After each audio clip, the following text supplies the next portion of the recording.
Je vous invite à vous asseoir.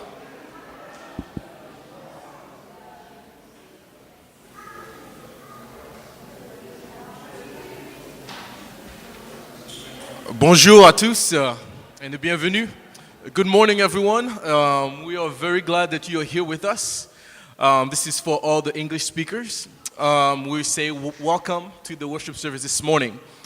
If you are here and you speak Dutch, we have the worship service, the order of the service, fully translated in Dutch for you. You'll find the flyer right in the back. So if you need one, just please raise your hand and I can get you one, or you yourself can go get one in the back of the church. And I believe that's all that I have for you. And again, welcome, and may the Lord be with you this morning.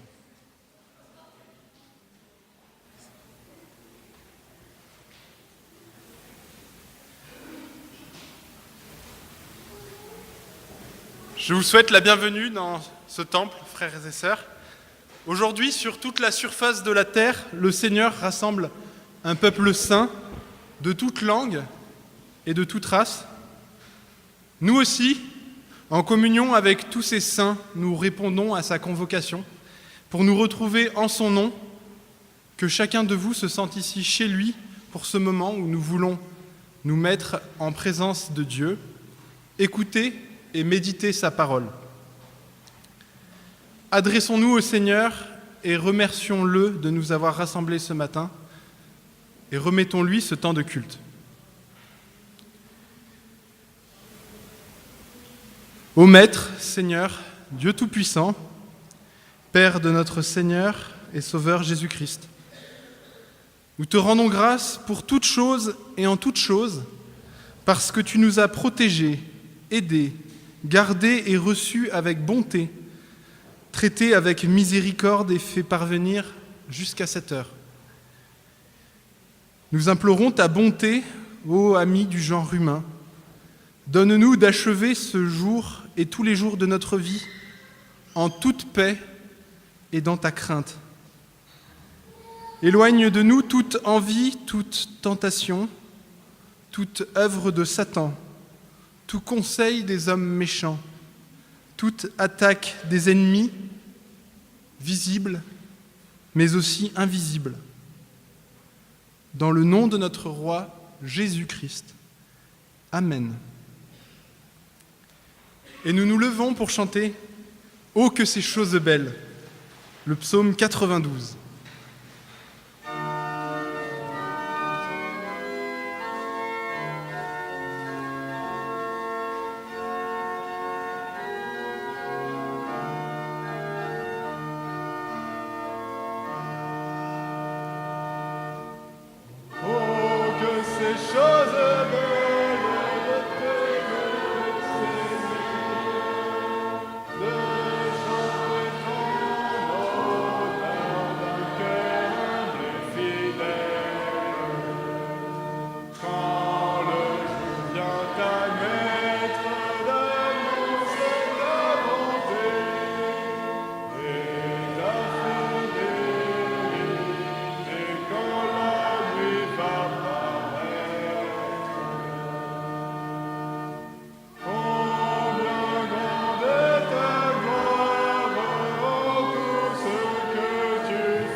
Je vous invite à vous asseoir.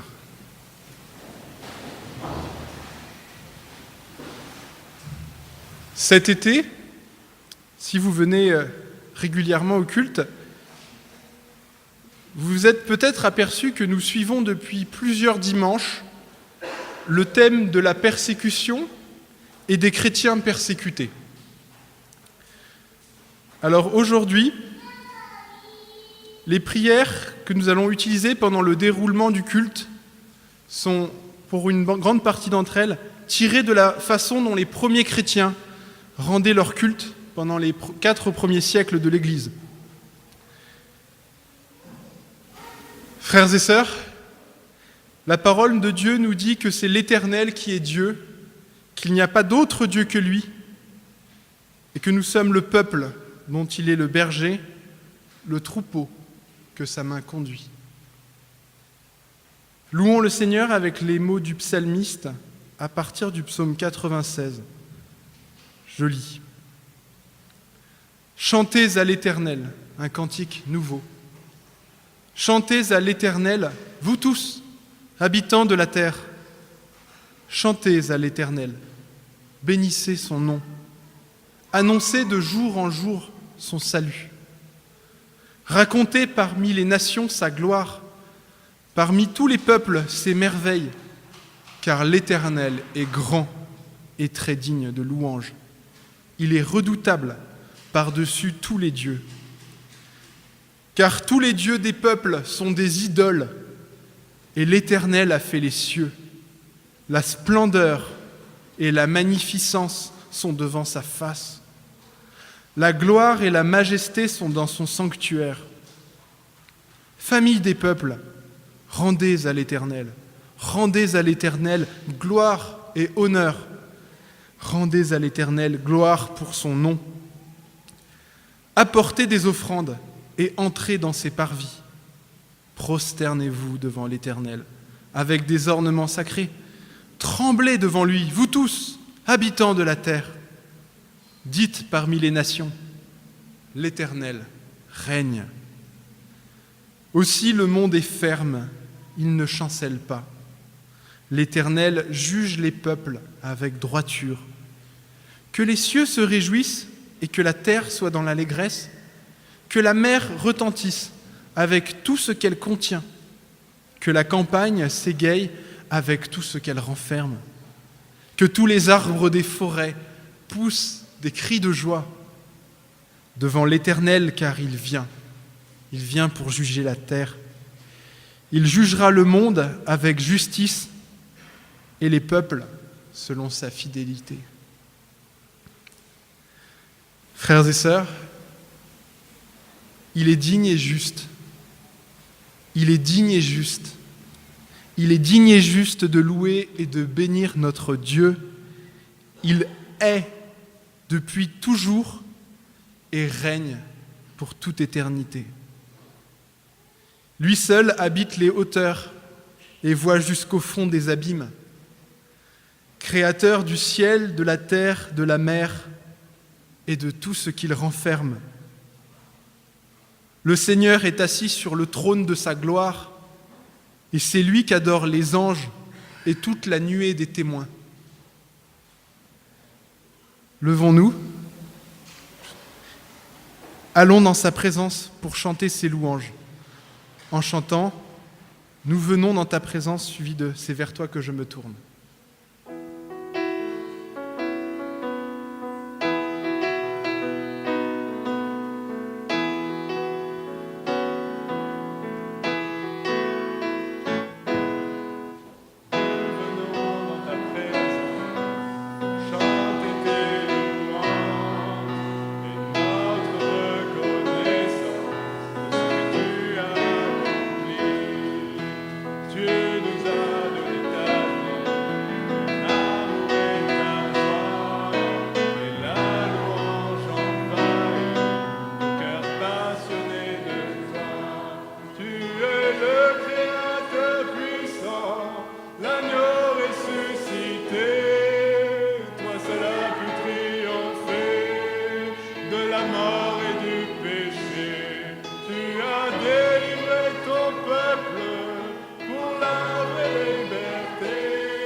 passionné de toi. Tu es le Créateur puissant, l'agneau ressuscité. Toi seul as triomphé de la mort et du péché. Tu as délivré ton peuple pour la vraie liberté. Je veux suivre tes pas, chaque jour être avec toi.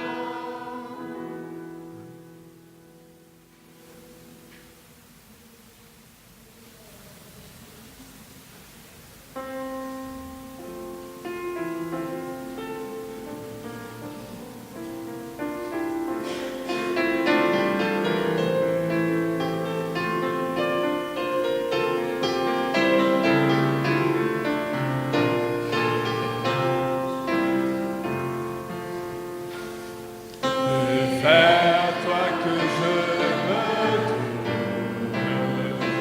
veux marcher dans tes voies. J'élève mes mains pour te rencontrer. Mon cœur désire chanter pour bénir et célébrer ton saint nom, car tu es fidèle et Seigneur, oh Seigneur, je veux te donner. Seigneur, oh Seigneur, ma vie à jamais. Mes yeux contemplent ta gloire, ta vie ravive ma foi, ta paix et ta joie inondent mon cœur, toi seul fais tout mon bonheur. Je veux proclamer que tu es celui qui chaque jour nous bénit. Seigneur, oh Seigneur, je veux partager. Seigneur, oh Seigneur, ton éternité.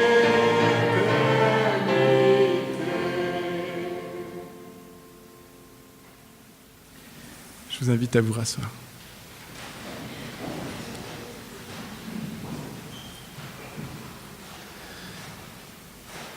Depuis 2000 ans, les églises lisent et relisent les exhortations que les apôtres ont données aux toutes premières églises qu'ils ont fondées. Laissons-nous interpeller par la parole de Dieu avec la lecture de l'épître de Paul aux Colossiens.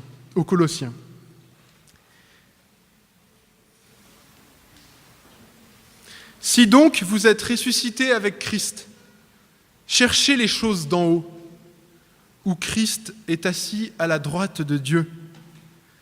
Affectionnez-vous aux choses d'en haut et non à celles qui sont sur la terre, car vous êtes morts et votre vie est cachée avec Christ en Dieu.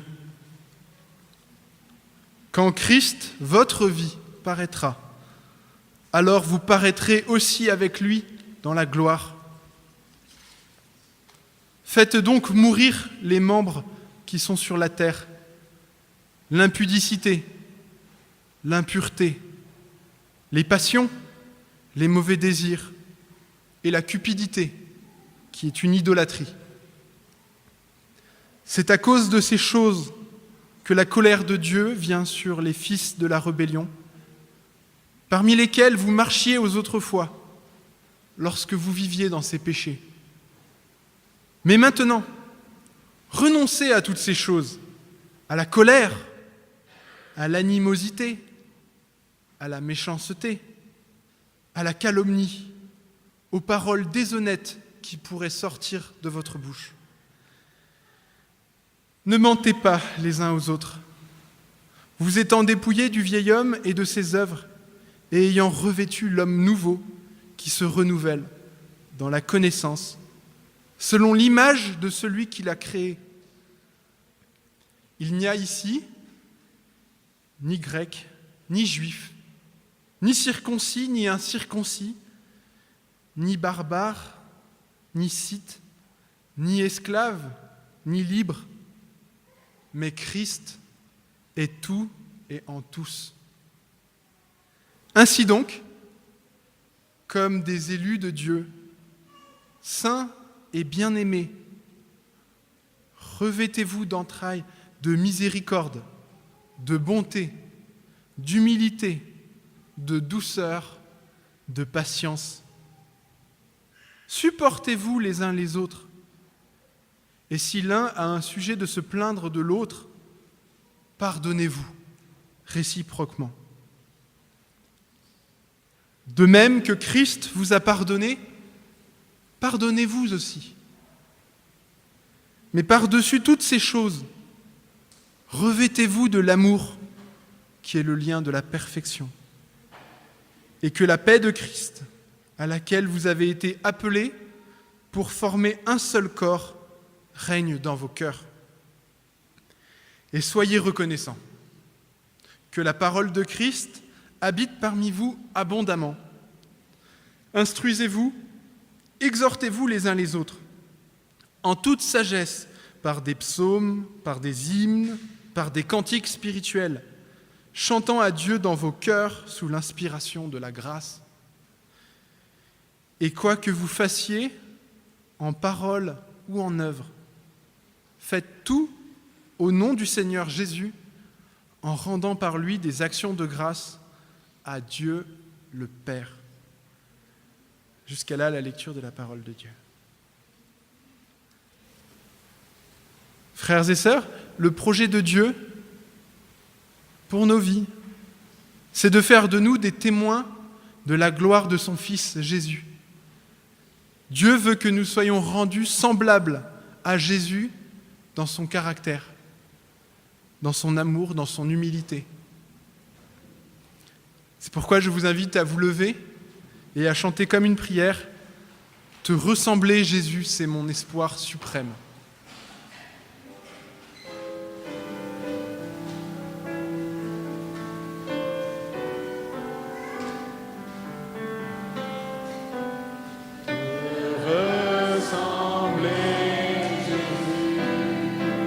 C'est mon espoir suprême. C'est agir, aimer, toujours plus comme toi. Te ressembler, c'est mon espoir suprême.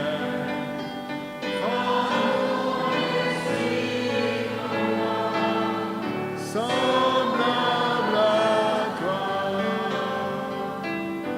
te ressembler, Jésus, c'est mon espoir suprême.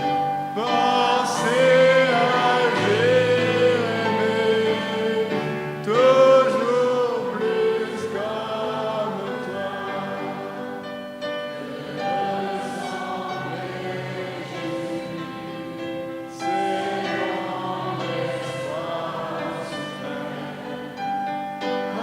Ton esprit en moi, semblable à toi.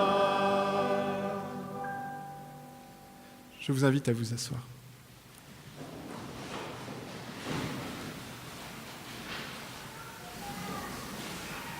Et pourtant, dans nos vies, à tant d'occasions, nous ne ressemblons pas à Jésus. Devant Dieu, nous confessons que notre cœur est si dur, si lent et rétif à ressembler à notre Seigneur. Oui, notre foi reste encore parfois chancelante et notre obéissance est encore défaillante. Je vous invite à confesser notre péché avec les mots de notre frère en Christ, Éphrem de Nisibé, en Syrie, un chrétien de langue araméenne né en 303, à la frontière à l'époque entre l'Empire romain et l'Empire perse, alors que l'Empire était encore païen et persécutait les chrétiens dans la foi. Je prie. Je t'en prie, Christ, Sauveur du monde, regarde-moi et prends pitié de moi. Sauve-moi de la multitude de mes péchés, car j'ai méprisé tous les bienfaits que tu as faits pour moi depuis mon enfance. Et tu m'avais façonné comme un vase, plein de ton savoir et de ta sagesse. Multiplie en moi tes grâces, assouvis ma faim, étanche ma soif, illumine mon esprit obscurci et concentre mes pensées vagabondes. Je m'incline maintenant et je te prie, je me prosterne et je t'implore, car je connais ta bonté. Ne sois pas irrité contre moi, Dieu d'amour, Seigneur, car je ne puis supporter tes menaces. C'est pourquoi je t'implore avec ferveur, emplis-moi sans mesure, car ma langue est devenue faible, incapable de parler de ta grâce. Rends-moi ta grâce et fais-moi vivre dans ton royaume. Ne retiens pas mes fautes. J'ose te demander de répondre à ma prière. Couvre ma corruption de ton omniscience. Reçois mes larmes, accepte mes lamentations. Si tu me juges selon mon péché, misérable scélérat que je suis, que vais-je devenir devant toi? En versant des larmes, j'implore ton amour pour les hommes. Sauve-moi de la multitude de mes iniquités et accorde-moi ton royaume. Montre-moi, à moi qui suis pécheur, ton amour ineffable. Agis envers moi comme tu as agi envers le bon larron qui d'un mot est devenu héritier du paradis. Prends-moi avec toi selon ta promesse. Gloire au Père, notre Créateur, et au Fils, notre Sauveur, et au Saint-Esprit qui nous a renouvelés maintenant et jusque dans l'éternité. Amen. Nous restons assis pour demander pardon à notre Dieu. Pardon, Seigneur, pardon.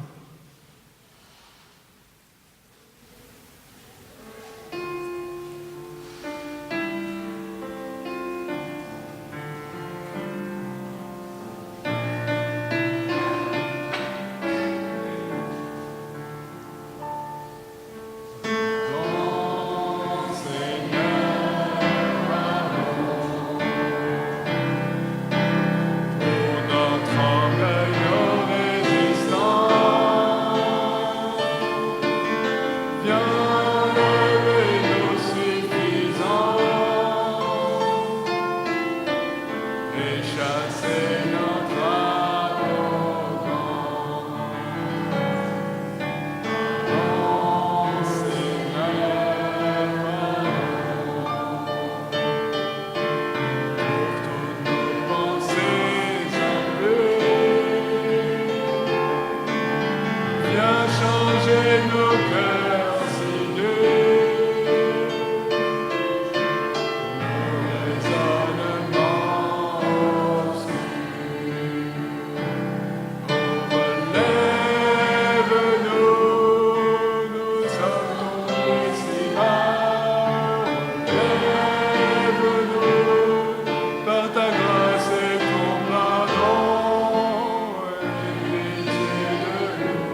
Le brigand sur la croix avait commis un crime digne d'être crucifié. Et les évangiles nous disent aussi qu'il s'était lui aussi d'abord moqué de Jésus. Mais Dieu a pris pitié de lui et lui a fait grâce. Cet homme s'est repenti. Il a dit « Pour moi, cela est juste car je reçois ce qu'a mérité mes crimes. Mais ce Jésus n'a rien fait de mal. » Puis il a dit au Seigneur « Souviens-toi de moi quand tu viendras dans ton règne. » Et le Seigneur lui a répondu « En vérité, je te le dis, aujourd'hui, tu seras avec moi dans le paradis. » Que tous ceux qui confessent devant Dieu leurs péchés et qui croient et espèrent dans notre Seigneur Jésus-Christ sachent que Jésus leur a fait cette promesse. Toi aussi, tu seras avec moi dans le paradis. Je vous invite à vous lever pour recevoir l'annonce du pardon. Le Seigneur nous dit « Ton péché a été pardonné à la croix, viens et suis-moi. » Chantons et célébrons la grâce que nous avons en notre Sauveur parfait, avec le chant « Tel que je suis, sans rien à moi ».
Je vous invite à vous asseoir.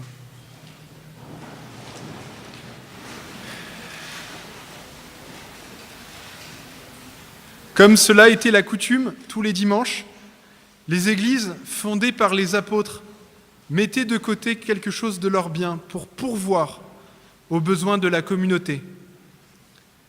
Ainsi qu'il était dit dans la première épître de Paul aux Corinthiens, que chacun de vous, le premier jour de la semaine, mette à part chez lui ce qu'il pourra, selon sa prospérité.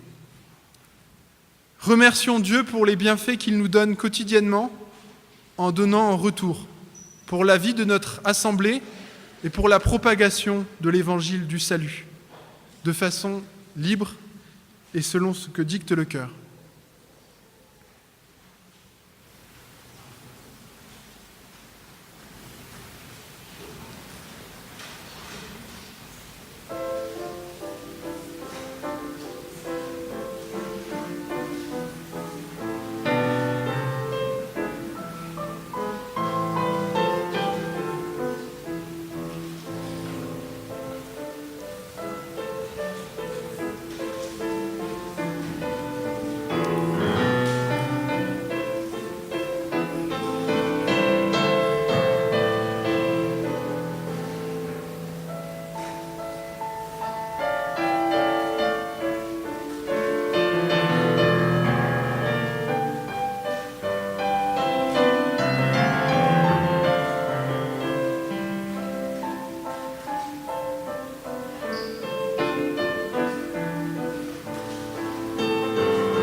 Seigneur notre Dieu, merci pour tout ce que ta main donne, pour toute ta création, pour pourvoir à nos besoins.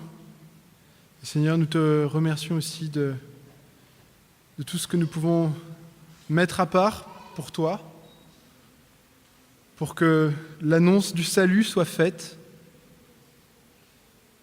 pour que ton Église puisse se rassembler. Seigneur, donne-nous tous les jours ce dont nous avons besoin, dans le nom de Jésus. Amen. C'est le moment des enfants, et c'est Sabine qui va faire la petite étude biblique pour les enfants.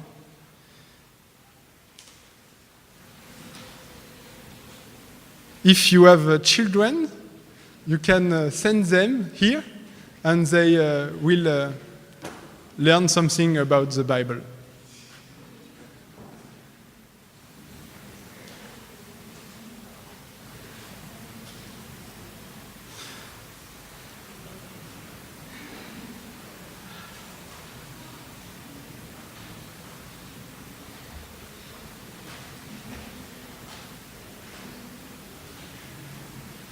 If they don't want, they have the right to stay.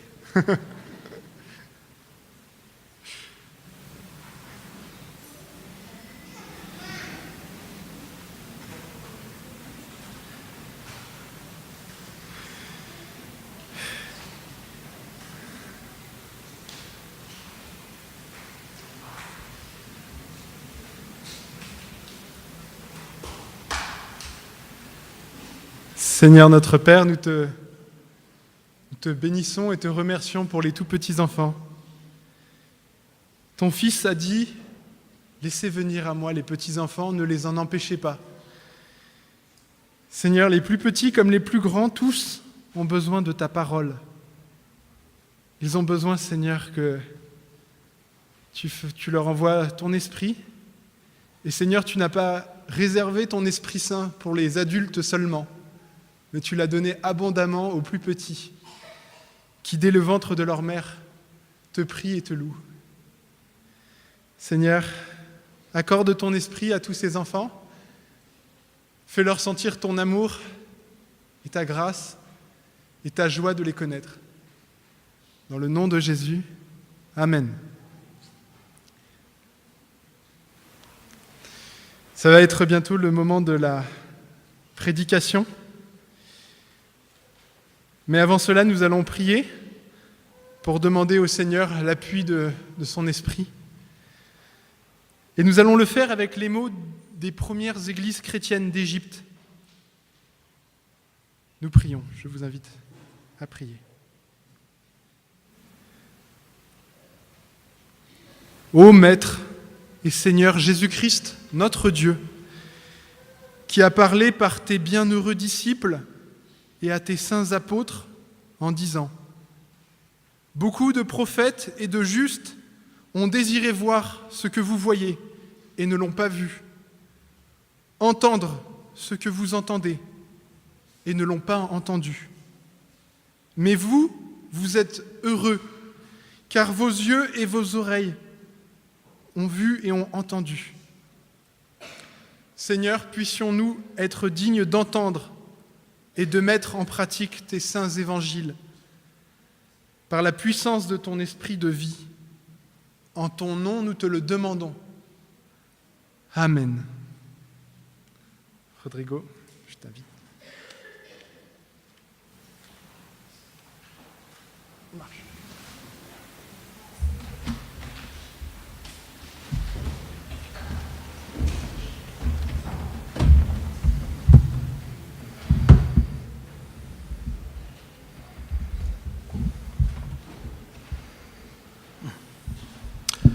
Bonjour à toutes et à tous. C'est toujours une grande joie pour moi de partager la parole de Dieu avec vous. Et ce matin, nous allons parler un peu. Notre message vient du texte de Osée, le prophète Osée, le chapitre 5, verset 12 jusqu'au chapitre 6, verset 3.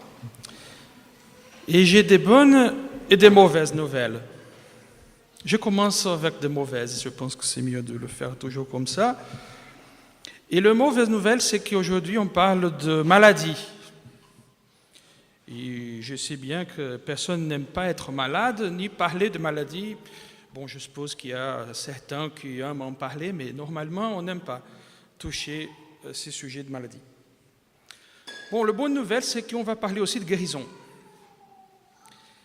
Et on va parler de maladie et guérison d'une façon toute particulière parce qu'aujourd'hui, nous allons réfléchir ensemble sur comme les prophètes dans la Bible, dans l'Ancien Testament, parlent de guérison dans le message. Parce que quand on regarde toutes les occurrences bibliques dans le vocabulaire qui tournent autour de ces idées de maladie et guérison, on va trouver que les prophètes ont quelque chose à nous parler et aussi ils donnent une attention toute spéciale à ce sujet.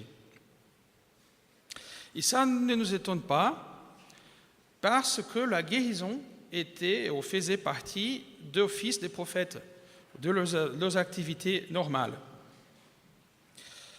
Nous voyons par exemple que la première fois que le mot rapha ou guérir apparaît dans la Bible, c'est en Genèse, au chapitre 20, verset 17, quand Abraham prie pour la santé d'Abimelech et sa guérison. Et là, la prière d'Abraham résulte dans la guérison d'Abimelech, sa femme, sa servante. Et c'est intéressant de noter que dans le verset 7 du même chapitre, Dieu avait dit que Abraham était autorisé à faire une prière de guérison parce qu'il était un prophète. Et après cela, il y a d'autres récits dans la Bible où les prophètes ont, comme partie de leur ministère, guéri le corps de ceux qui sont malades. Nous le voyons dans l'histoire de la guérison du roi Ézéchias, dans le livre d'Ésaïe, ou le livre de Rois. Nous voyons aussi dans la fameuse histoire d'Élisée et le général Naaman, le Syrien. Donc il y a plusieurs récits dans la Bible, plusieurs textes qui nous montrent que guérir les gens, guérir les corps, était une partie importante du ministère des prophètes. Et donc, quand on lit l'Ancien Testament, on découvre que la plupart des cas où de textes qui parlent de guérison, effectivement, ça c'est intéressant, se trouvent dans le livre prophétique. Les livres des prophètes, ce sont les prophètes qui sont plus intéressés dans ces thèmes de maladie et guérison. Surtout les prophètes Osée, Ésaïe, Jérémie, Ézéchiel et Zacharie. Et donc, comme nous avons vu que les prophètes avaient cette fonction de guérir et qui ont écrit beaucoup sur la guérison, peut-être ils ont quelque chose à nous apporter. Mais c'est très intéressant quand on lit tous les textes dans la Bible où les prophètes parlent de guérison, c'est intéressant de noter qu'ils le fassent d'une façon toute particulière. C'est-à-dire, lorsque le prophète parle de guérison, exactement c'est de quoi qu'ils parlent, c'est quoi qu'ils ont à l'esprit. Normalement, quand les prophètes parlent de maladie, de guérison, ils ne parlent pas littéralement de maladies physiques, de maladies de corps ou de la guérison physique. Et ça, c'est intéressant parce que c'était partie de leur travail.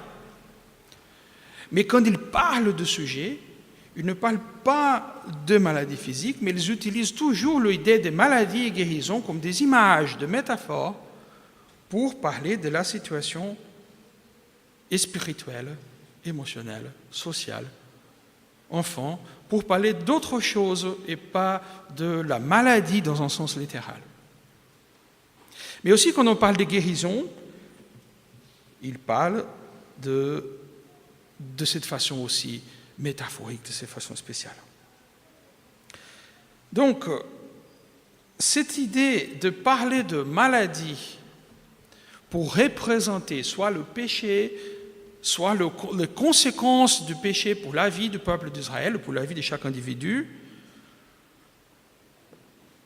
ça vient du livre de Deutéronome, qui a beaucoup influencé les prophètes. Parce que là, nous avons une belle liste de menaces, de malédictions, de choses mauvaises qui peuvent arriver lorsqu'on s'éloigne de Dieu. Et à partir de cette idée de base, les prophètes ont développé cette idée pour parler de notre situation spirituelle quand nous sommes éloignés de Dieu comme une maladie. Et la guérison pour eux, il s'agit de se tourner vers Dieu, de revenir à lui. Donc le texte que nous avons ce matin, c'est un bon exemple de ce que je viens de dire, de comme cette idée de maladie et guérison fait partie du message des prophètes. Dans ce texte-là, nous lisons, Dieu parle au peuple de Juda. Il dit, « Moi, je serai comme la teigne pour Éphraïm et comme la carie pour la maison de Juda. Éphraïm a vu sa maladie, Juda son ulcère. Éphraïm est allé vers Assur, c'est la Syrie, et a envoyé des messagers au grand roi, mais lui, il ne peut pas vous guérir, ni vous débarrasser de votre ulcère. Bien plus, moi, je serai comme un lion pour Éphraïm et comme un jeune lion pour la maison de Juda. C'est moi qui vais déchirer. Puis, je m'en irai avec ma proie. Je retournerai chez moi, jusqu'à ce qu'ils s'avouent coupables et qu'ils recherchent ma face. Dans leur détresse, ils se mettront en quête de moi.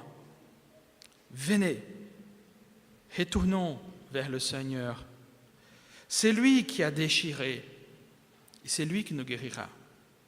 Il a frappé, mais il pansera nos plaies. Au bout de 2 jours, il nous aura rendu la vie. Au 3e jour, il nous aura relevés et nous vivrons en sa présence. Efforçons-nous de connaître le Seigneur. Son lever est sûr comme l'aurore. Il viendra vers nous comme vient la pluie, comme l'ondée des printemps arrose la terre. Jusqu'ici la parole de Dieu. Donc voilà, comme souvent dans le prophète, c'est difficile de comprendre de quoi spécifiquement le prophète parle quand il utilise ces vocabulaires dans ces cas-ci si choquants, si durs. Et en ligne très générale, c'était un contexte de guerre. Le peuple de Juda était dans une situation de tension, de guerre, de peur. Et au lieu de décider de se tourner vers Dieu pour demander son aide, le dirigeant du peuple ont décidé de faire une alliance politique avec l'Assyrie, qui était le pire ennemi d'Israël et qui représentait tout ce que le Seigneur détestait.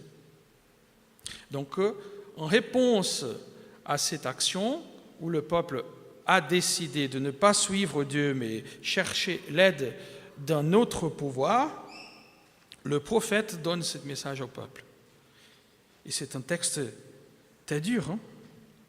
Cette crise éthique et spirituelle ressentie dans le texte est décrite comme une maladie et une attaque violente de la part de Dieu. Osez parler en détail. Il parle de l'action de Dieu avec un vocabulaire qu'on n'attend pas à trouver dans la Bible. Il parle des larves, il parle de pourriture, de choses terribles. C'est une image qu'on va voir dans le livre de Job aussi, qu'on parle de sa maladie. C'est un langage fort. Il parle de la colère, du jugement divin, comme on parle des agents d'une infection. C'est terrible. Et au verset 13, il dit que quand Juda s'est rendu compte de sa condition, de sa maladie, ils ont cherché le mauvais traitement. Ils ont allé vers la Syrie. Et donc là, à partir du verset 14, Dieu va utiliser une autre image, pas simplement de la maladie, mais il parle aussi d'un lion. L'Éternel comme un lion qui attaque le peuple de Juda. Pour représenter cette idée que cette attaque de Dieu va augmenter la douleur, la souffrance du peuple de Juda. C'est une autre image, ce n'est pas une image de maladie, mais une image d'une bête sauvage qui attaque le deux régions. Alors là, la puissance de Dieu, son attaque est mise en évidence dans ce dernier texte où il dit que personne ne peut pas échapper de sa colère. Et c'est intéressant aussi parce que le symbole de la Syrie, c'était le lion. Et là, le peuple d'Israël cherche ce lion pour le sauver. Et Dieu lui parle comme un lion et dit, non, non, non, moi je suis le lion et vous n'échapperez pas de mes mains. C'est terrible. Et finalement, à la fin du verset 15 du chapitre 5, cette image d'une attaque violente de Dieu, de Seigneur, contraste avec son retrait. Dieu disparaît. Le même Dieu qui blesse, qui maudit, maintenant c'est le Dieu qui disparaît, qui s'éloigne du peuple. Il annonce son silence, son éloignement. Il annonce aussi qu'il gardera sa distance du peuple jusqu'à ce qu'il se déclare coupable, il cherche sa face. Donc cette repentance et cette cherche de Dieu sont les deux faces d'un même mouvement. C'est à partir de cette réalité de leur maladie, de leur souffrance et de l'absence de Dieu qu'ils vont se rendre compte qu'il faut changer. Cette même idée, ce même thème de chercher le mauvais traitement, la mauvaise guérison, revient aussi en Osée dans d'autres versets. Par exemple, le chapitre 7, au verset 1, Dieu dit « Lorsque je guérissais Israël, alors est dévoilée l'iniquité d'Éphraïm et la méchanceté de ce mari, car ils ont agi en tromperie. Ils n'ont pas reconnu que j'étais le guérisseur. » Aussi, en Osée 11, verset 3, Dieu dit encore une fois, « Moi, je guidais le pas d'Éphraïm, du peuple d'Israël. Je le tiens par les bras, mais ils n'ont pas reconnu que je le guérissais. » Donc c'est contre ces plans de fond de ces images terribles de maladie et de la cherche pour un traitement mal avisé que nous trouvons aussi le message de guérison apporté par Osée. Parce qu'après toutes ces images d'un lion, de cette maladie terrible, nous avons la réponse que Dieu attend de son peuple. à partir du verset 1 du chapitre 6, qu'il faut relire, parce que là, nous lisons « Venez, retournons à l'Éternel, car il a déchiré, mais il nous guérira. Il a frappé, mais il bandera nos plaies. Il nous rendra la vie. Il nous relèvera, nous vivrons devant lui. Connaissons, cherchons à connaître l'Éternel. Sa venue est aussi certaine que celle de l'aurore. D'abord comme un lion, mais maintenant comme le matin. Il viendra pour nous comme la pluie du printemps qui arrose la terre. Moi, j'aimerais bien une pluie de printemps aujourd'hui. Mais il faut cette compréhension de Dieu, de l'Éternel, comme c'est lui qui cause la maladie, qui provoque la mort, qui attaque le peuple avec violence, pour comprendre aussi son rôle de guérisseur, selon Osée. C'est cette idée qui sous-tend ce plaidoyer pour retourner au Seigneur, pour qu'il puisse guérir la maladie qu'il avait lui-même infligée comme punition. C'est intéressant. Et cette déclaration de foi continue sur les 2 versets suivants, où le peuple exprime la conviction que Dieu va le restaurer. Il s'engage, le peuple s'engage, il dit « Nous vivrons devant lui ». C'est un rétablissement d'un lien, d'une alliance avec Dieu. Mais nous avons vu que cela n'est pas possible que dans la mesure où le peuple recherche la connaissance de Dieu. Et dans cette relation renouvelée, Dieu viendra aussi sûr que l'aube et les effets de sa venue seront ressentis comme l'arrivée de la pluie qui apporte le rafraîchissement, le renouvellement de la vie au sol. Donc cette idée d'Osée qui relie la maladie et la guérison comme des actions de Dieu, c'est la même chose qu'on trouve dans le livre de Deutéronome. Par exemple, au Deutéronome 32, où nous lisons « Sachez donc que c'est moi, que je suis Dieu, et qu'il n'y a point de Dieu près de moi. Je fais vivre et je fais mourir. Je blesse et je guéris. Et personne ne délivre de ma main. » Donc il y a une relation déjà entre ce que nous lisons dans le livre de Deutéronome et le livre prophétique. Et je pense que le professeur Romberger a déjà écrit sur ces sujets très bien. Et j'ai beaucoup appris avec ce qu'il a écrit.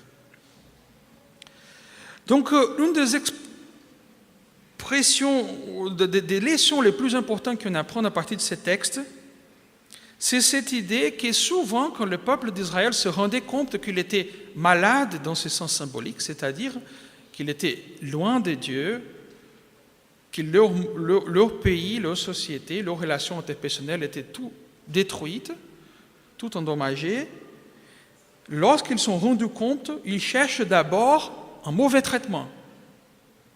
C'est un message qu'on trouve pas simplement chez Osée, mais dans tous les livres prophétiques. Et dans le texte que nous avons lu ce matin, la poursuite de mauvaises solutions au problème de péché, ou la recherche de solutions autres qui ont simple retour à Dieu et à son service, ne feront que rendre la maladie de plus en plus sérieuse. Et donc, à l'époque des prophètes, les symptômes de cet abandonnement de Dieu étaient ressentis sous la forme des injustices qu'on voit dans le monde, de détresse, de peur, de désorientation, etc. Mais quelle est la différence de leur situation et de notre situation aujourd'hui? Quand nous ressentons les effets de péché sur nos propres vies, sur notre société, sur nos églises, est-ce que nous cherchons le bon traitement? Ou est-ce que nous continuons à chercher d'autres solutions à ces problèmes? D'autres réponses qui ne sont pas dans la Bible, d'autres réponses qui ne sont pas les réponses données par Dieu lui-même. Et donc, nous trouvons cette idée dans tous les prophètes. Le prophète Jérémie lamente la situation de son peuple, par exemple, en disant qu'il n'y a point de baume pour le peuple en Galade. Il n'y a point de médecin. Pourquoi la guérison de la fille de mon peuple ne s'opère pas? Et nous demandons ça parfois. Pourquoi notre situation, nous ne voyons pas nos vies libérées de péché et de leurs conséquences. Pourquoi? Pourquoi nous continuons toujours à suivre le même cours du peuple d'Israël jusqu'au point peut-être d'être dans la même situation du peuple à l'époque d'Osée où, comme nous avons lu, Dieu disait « C'est moi qui guidais le pas de ce peuple, c'est moi qui le soutenais par les bras, mais ils n'ont pas vu que je le guérissais. » Est-ce que nous sommes parfois dans la même situation? Dans tous les textes prophétiques, nous allons toujours trouver cette image de Dieu comme celui qui guérit son peuple. Mais nous trouvons aussi cette image dans d'autres livres. En Exode 15, dans le psaume 103, psaume 147, toujours nous trouvons cette image. Par exemple, psaume 147, 3, il guérit ceux qui ont le cœur brisé et il pense leurs blessures. Dieu se propose à être notre guérisseur. C'est lui qui va nous guérir, notre médecin, pour les maladies de nos âmes. C'est pour ça que nous avons aussi la promesse dans la dédication du temple de Salomon, quand Salomon enseigne le peuple à prier, il dit, si le peuple va prier, s'est tourné vers Dieu, Dieu va guérir le pays, va guérir la situation. Enfin, nous trouvons dans tous les textes bibliques cette même image. Et toujours avec cette idée que Dieu est toujours prêt à guérir, même si nous avons continué dans un chemin, dans une cherche, dans une quête pour une mauvaise guérison, de mauvaises solutions, de solutions pas bibliques pour notre situation spirituelle, on va trouver que Dieu est toujours prêt à le faire. Et si nous prenons cette décision aujourd'hui de dire, pour vaincre mon péché personnel, mon éloignement de Dieu, pour être capable de travailler pour la guérison de ma vie spirituelle, de mes relations interpersonnelles, de ma vie dans l'Église, je vais essayer de chercher des solutions qui sont nées dans ma propre tête et je vais tout simplement me repentir et me tourner vers Dieu et dire « Seigneur, aide-moi ». Parce que Dieu nous dit, il nous promet que si on le fait, si on lui cherche avec un corps brisé, qu'il va nous guérir. Nous avons lu ça en Osée, mais nous pouvons voir aussi en Ésaïe 30, par exemple, Ésaïe 30, 27, la lumière de la lune, il dit que, c'est un message final pour la fin du temps, pour le salut final de son peuple, il dit que la lumière de la lune sera comme la lumière du soleil, et la lumière du soleil sera 7 fois plus grande. Lorsque l'Éternel bandera la blessure de son peuple, il guérira la plaie de ses coups. C'est une promesse que nous trouvons dans la Bible. Et finalement, quand on retourne au livre d'Osée, à la toute fin du livre d'Osée, chapitre 14, Dieu donne une autre promesse au peuple. Il dit, « Je le guérirai de leur infidélité. Je les aimerai de bon cœur, puisque ma colère est détournée de lui. Je le guérirai de leur infidélité. » Nous avons cette promesse où Dieu promet lui-même de nous donner la force, les ressources, tout ce que nous avons besoin pour être vainqueurs. Ça ne peut pas venir de nous-mêmes. Il faut reconnaître que c'est Dieu qui apporte ça. Il faut reconnaître la vérité de ce que le prophète Jérémie aussi nous dit au chapitre 33, verset 6. « Je donnerai la guérison et la santé, je le guérirai et je leur ouvrirai une source abondante de paix et de fidélité. » Ce n'est pas de nous qui vient cette guérison. Ce n'est pas de nos efforts, ce n'est pas de nos actes, ça vient de Dieu. Et ce que nous devons faire, c'est juste reconnaître que c'est lui qui est capable de nous changer. Quand nous reconnaissons cela, la promesse qu'on trouve dans le livre d'Osée, dans le livre de Jérémie ou dans le livre d'Ésaïe, par exemple 58:8, qui ta lumière, notre lumière, poindra comme l'aurore et notre guérison germera promptement. Et la gloire de l'Éternel nous accompagnera. Il faut être disponible tout simplement à dire « Dieu, guéris mes maladies ». Parce que nous ne savons pas comment le faire. Et nous ne pouvons pas le faire. Donc voilà, nous voyons que si le ministère de guérir le corps était une partie importante du travail des prophètes, et cette guérison physique n'était pas l'objet de leur message. Le but de leur message était de présenter Dieu, le Seigneur, dans toute sa gloire, dans toute sa bonté, et d'annoncer à son peuple que le vrai salut ne pouvait être trouvé qu'en lui. Et donc cette idée de guérison était là tout simplement pour montrer le pouvoir de Dieu pour sauver, pour le guérir complètement en tant que peuple, pas simplement pour parler de la maladie du corps. Et comme j'ai dit, nous partageons beaucoup de choses avec le peuple de Dieu dans l'Ancien Testament.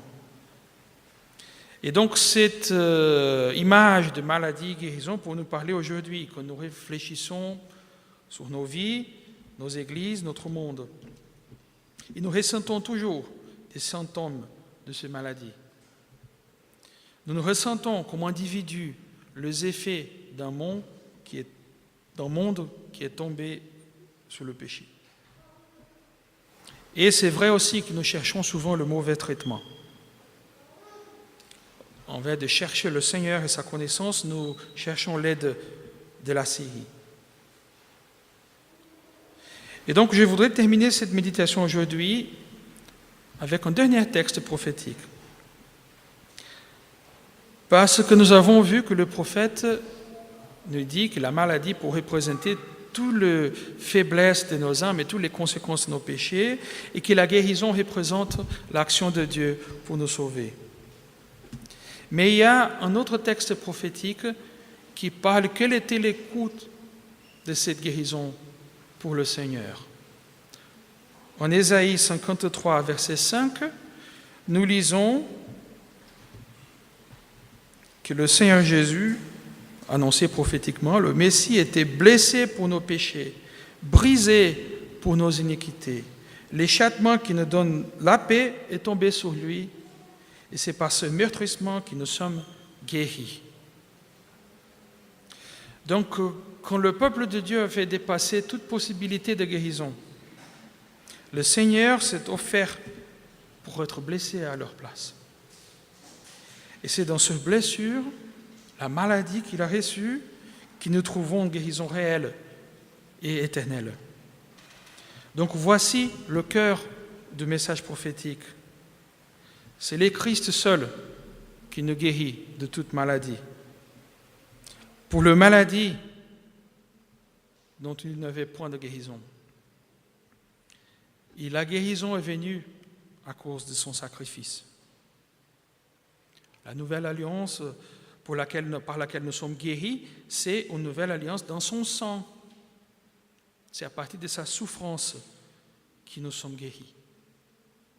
Et que le Seigneur aujourd'hui nous apprend à garder cette vérité dans nos cœurs, dans le cœur de nos églises. Il n'y a aucun autre message prêché, sauf cette guérison qui vient du Christ qui est mort et ressuscité pour nous. C'est le seul message qui peut apporter la vraie paix, le vrai salut, la vraie guérison. Amen.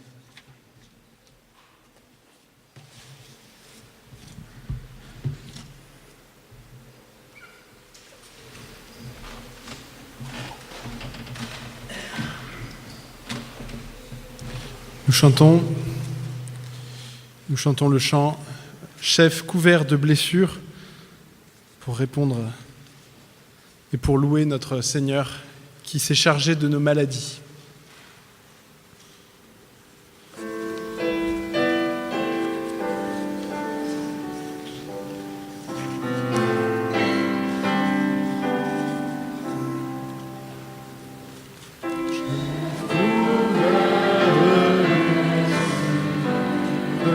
Meurtri pour nos péchés,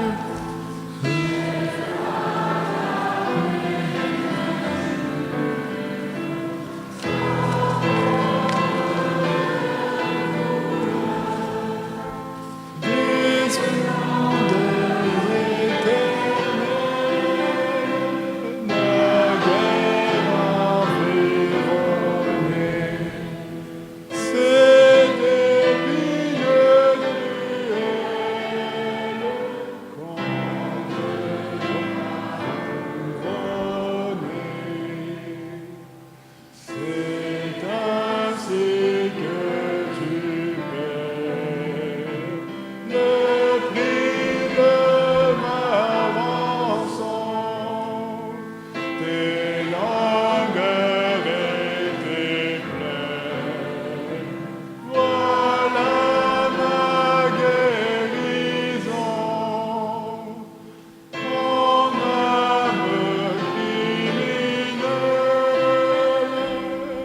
est à tes pieds, Seigneur. Les yeux jetés sur elle,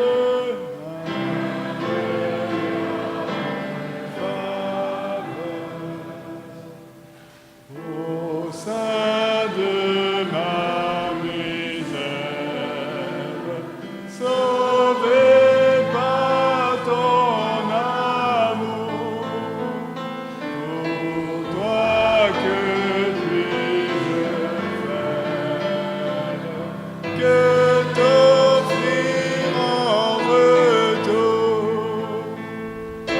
Adieu, Dieu suprême, prends à jamais mon âme.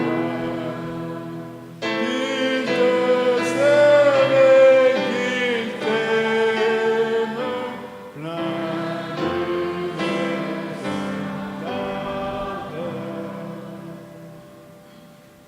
pour ta longue agonie, pour ta mort sur la croix.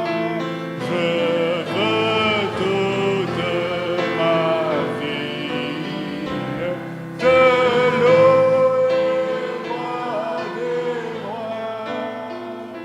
Ta grâce est éternelle et vient jusqu'à la fin. Debout, Dieu fidèle, me ravit de ta main.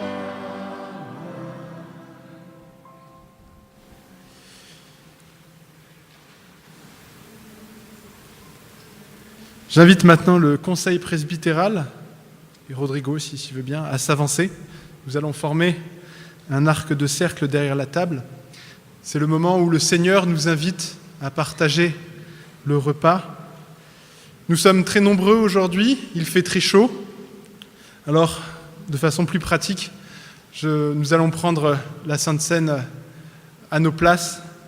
Ceux qui le peuvent ou ceux qui veulent peuvent se lever. Comme ça, nous saurons qui est servi et qui ne l'est pas. Mais pour l'instant, vous pouvez encore rester assis.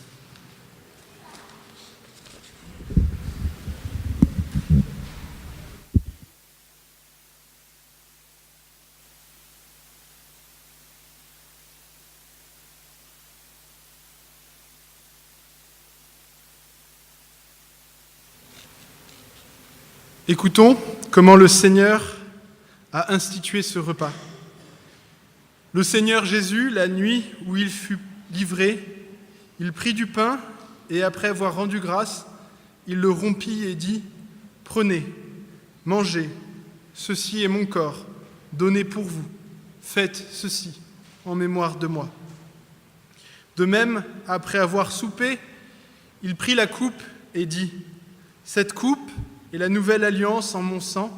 Faites ceci en mémoire de moi toutes les fois que vous en boirez.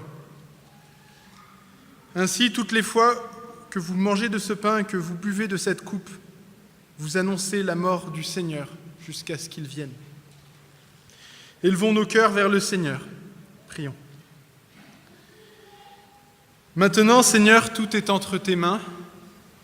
Nous avons préparé la table. Viens par ton esprit la présider. Réveille en nous le désir et l'attente de ton Fils.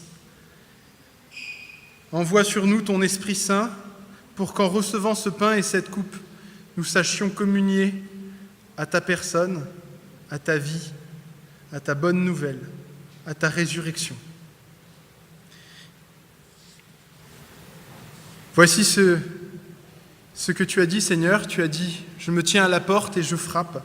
Si quelqu'un entend ma voix et m'ouvre la porte, je prendrai la scène avec lui et lui avec moi. »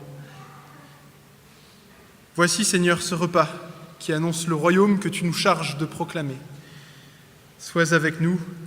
Amen. Que tous ceux qui reconnaissent sa voix et lui ouvrent la porte viennent communier avec lui et les uns avec les autres pour former un seul corps. Que tous ceux qui reconnaissent Jésus comme Seigneur et Sauveur viennent prendre part au repas. Le Maître vous appelle. Venez, dit Jésus, car tout est prêt. Je vous invite à vous lever si vous souhaitez participer.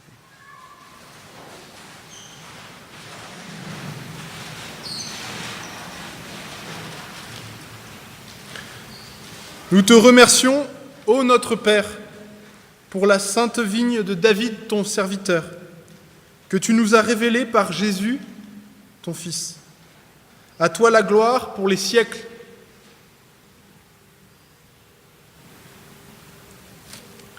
Nous te remercions, ô notre Père, pour la vie et la connaissance que tu nous as révélées par Jésus, ton serviteur. À toi la gloire pour les siècles. Comme ce pain rompu, autrefois disséminé sur les montagnes, a été recueilli pour former un seul pain, qu'ainsi ton Église soit rassemblée des extrémités de la terre dans ton royaume. Car c'est à toi qu'appartiennent la gloire et la puissance par Jésus-Christ pour les siècles des siècles.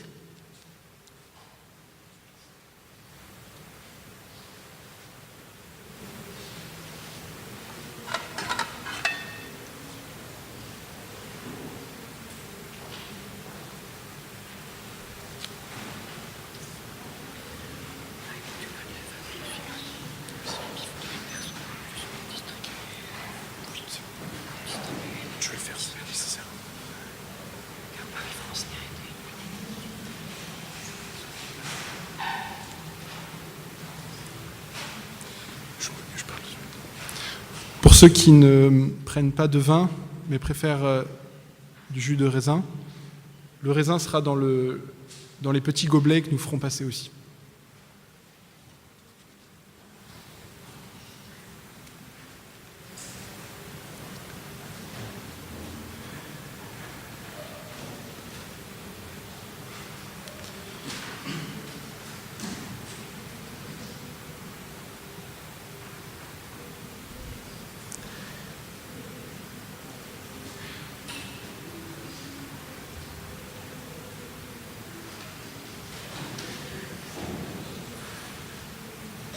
Pendant ce temps où nous partageons le pain et partageons le vin entre frères et sœurs, je vous invite aussi à faire monter de façon libre et de façon courte des prières de reconnaissance au Seigneur.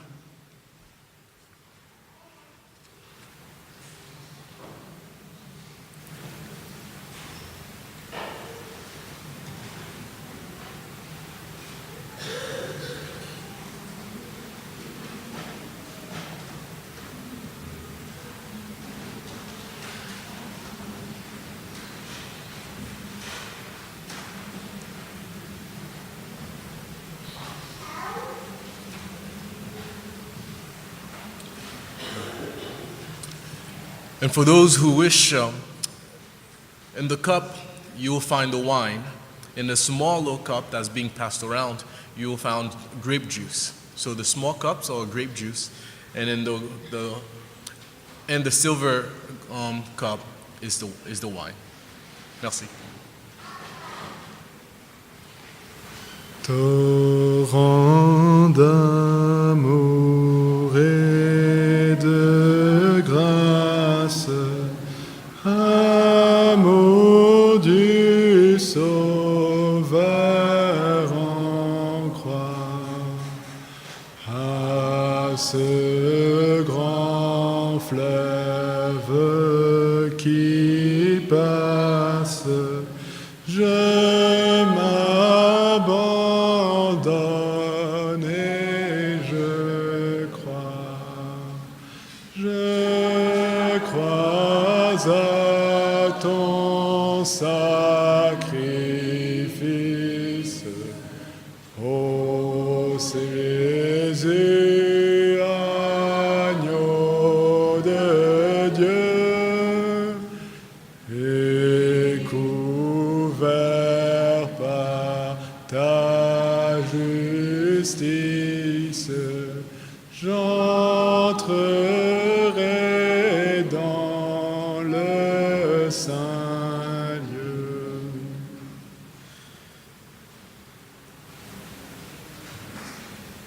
Seigneur, pour un peu de temps, nous sommes dans cette tente fragile. Nous pouvons vivre avec nos maladies parce que tu es notre guérison, Seigneur. C'est toi qui nous délivres quand tu veux. Et dans ce monde déchu, Seigneur, tu es celui qui nous accompagne, tu es notre bon berger. Gloire et louange te soient rendues, parce que tu es notre espérance. Que dans ton royaume, il n'y aura plus de pleurs, plus de larmes, plus de maladies. Nous serons semblables à toi. Alléluia.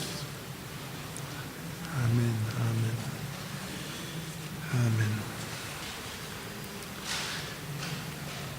Nous te remercions, Père Saint, pour ton saint nom que tu as fait habiter dans nos cœurs et pour la connaissance, la foi et l'immortalité que tu nous as révélée par Jésus, ton serviteur. À toi la gloire pour les siècles. C'est toi, Maître Tout-Puissant, qui a créé l'univers à l'honneur de ton nom, qui a donné aux hommes la nourriture et la boisson en jouissance pour qu'ils te remercient. Et nous, tu nous as donné une nourriture et un breuvage spirituel pour la vie éternelle grâce à ton serviteur. Avant tout, nous te remercions car tu es puissant, à toi la gloire pour les siècles. Souviens-toi, Seigneur, de ton Église, délivre-la de tout mal, rends-la parfaite dans ton amour, rassemble-la des quatre vents, elle qui a été sanctifiée pour ton royaume que tu lui as préparé. Car c'est à toi qu'appartiennent la puissance et la gloire pour les siècles. Que vienne la grâce et que passe ce monde. Hosanna au Dieu de David. Si quelqu'un est saint, qu'il vienne. Si quelqu'un ne l'est pas, que tu le convertisses. Maranatha. Amen. Je vous invite à reprendre place.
Prions le Seigneur pour les frères et sœurs et prions pour le monde.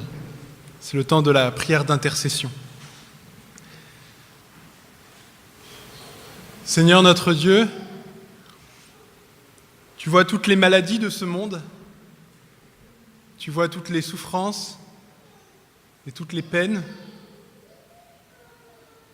causées par nos péchés. Seigneur, donne-nous de trouver en toi notre secours et notre espérance. Donne-nous, Seigneur, de trouver en toi la guérison. Seigneur, souviens-toi de nos proches, de tous ceux qui nous ont demandé de nous souvenir d'eux dans les prières que nous t'adressons. Accorde la vie éternelle aux morts et la guérison aux infirmes et aux malades. Car toi, tu es notre vie, notre salut. Souviens-toi, Seigneur, souviens-toi de tes serviteurs qui cherchent à propager ta parole. Que nos âmes soient vivifiées par ton esprit et que la mort du péché ne règne pas sur nous. Souviens-toi, Seigneur, de tous tes martyrs. Viens visiter la vigne de ton héritage, le troupeau que ta main conduit. Purifie ton Église et protège-la des fausses doctrines. Observe du ciel les souffrances que les méchants infligent à tes enfants. Seigneur, nous te remettons aussi le pays terrestre où nous habitons. Nous te prions pour son président, pour ses armées, pour ses ministres. Que ce pays puisse connaître la paix et que te soient soumises, Seigneur, les âmes qui persécutent ton peuple. Pour le salut du monde, de cette ville, de toutes les cités, de toutes les contrées et îles éloignées, pour la propagation de ton évangile dans les cœurs et dans les maisons, pour la beauté du ciel, pour la crue des eaux, pour les éléments et les produits de la terre, pour les arbres fruitiers de l'univers, pour que tu les rendes abondants et qu'elles puissent nourrir les hommes, le bétail et les animaux. Nous te prions. Oui, notre Dieu et Père, nous te prions pour que nos noms aussi soient inscrits dans le livre de vie. À toi la gloire, à toi l'honneur, à toi la louange pour l'éternité. Amen. Ce culte touche bientôt à sa fin. C'est le moment des annonces. Alors, comme annonce, une annonce pour presque tout de suite, c'est que après, à l'issue de ce culte, nous prendrons, pour ceux qui le souhaitent, un repas en commun chez Christiane Moschel. C'est si possible, ramener quelque chose. Pour ceux qui ne savent pas où c'est, il faut demander à Christiane... Non, il ne faut pas demander à Christiane, il faut demander à Marie-France. Marie-France qui est là. Et elle a le plan, donc si jamais vous voulez vous rendre... C'est à quel village ? À Pérols, voilà, c'est ça. Il y a une piscine, et si vous amenez des enfants, pensez à prendre des brassards. Voilà, sinon, les annonces habituelles, il y aura toujours la réunion de prière. Il y aura la réunion de prière mardi à 9h30. Il y aura culte dimanche prochain à 10h30. Est-ce j'ai oublié quelque chose ? Non, je n'ai pas oublié quelque chose. Très bien. Alors je vous invite à vous lever pour recevoir la bénédiction de la part de notre Dieu.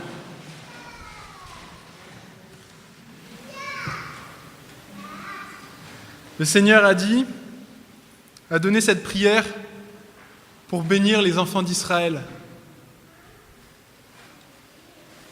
L'Éternel te bénit et te garde. L'Éternel fait resplendir sur toi sa lumière et il t'accorde sa grâce. L'Éternel lève son visage vers toi et te donne sa paix. Vous pouvez vous asseoir. Que le Seigneur vous garde et vous bénisse. Nous chantons « À toi la gloire ». Nous pouvons rester debout en fait, excusez-moi. Restons debout pour chanter à toi la gloire.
Que le Seigneur vous garde. Bon dimanche à tous.